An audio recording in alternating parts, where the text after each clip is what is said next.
So we have our Scandinavian coffee here.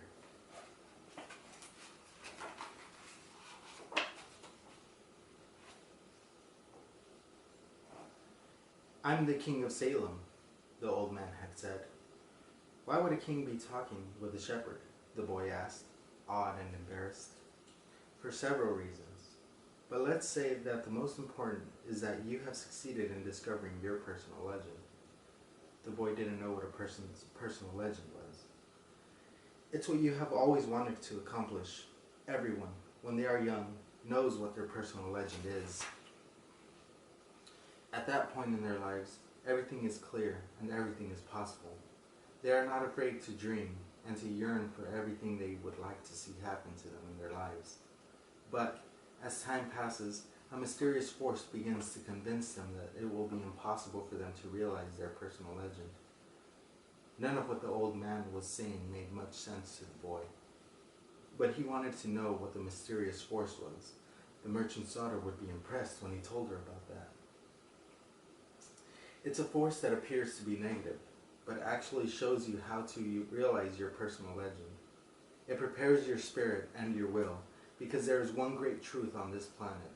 Whoever you are, or whatever it is that you do, when you really want something, it's because that desire originated in the soul of the universe. It's your mission on Earth.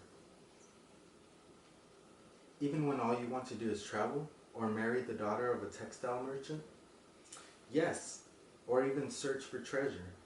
The soul of the world is nourished by people's happiness, and also by unhappiness, envy, and jealousy. To realize one's personal legend is a person's only real obligation.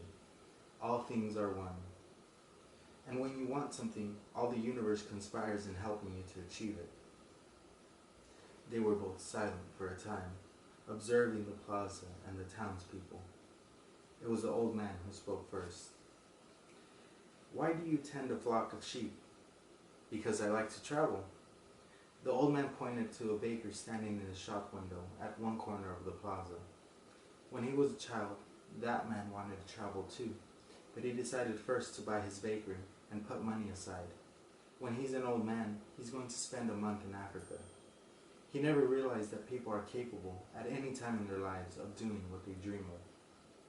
He should have decided to become a shepherd, the boy said. Well, he thought about that, the old man said. But bakers are more important people than shepherds. Bakers have homes, while shepherds sleep out in the open. Parents would rather see their children marry bakers than shepherds.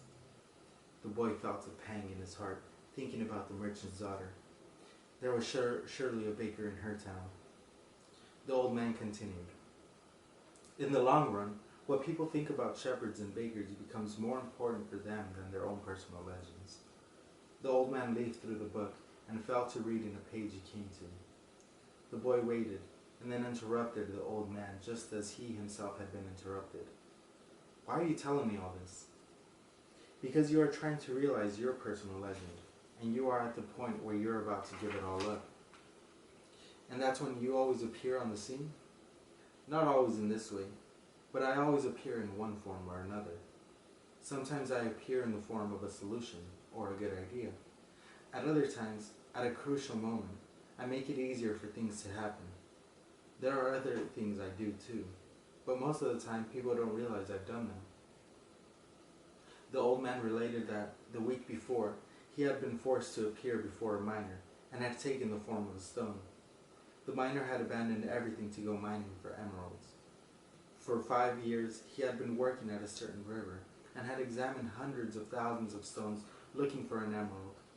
The miner was about to give it all up, right at the point when, if he were to examine just one more stone, just one more, he would find his emerald.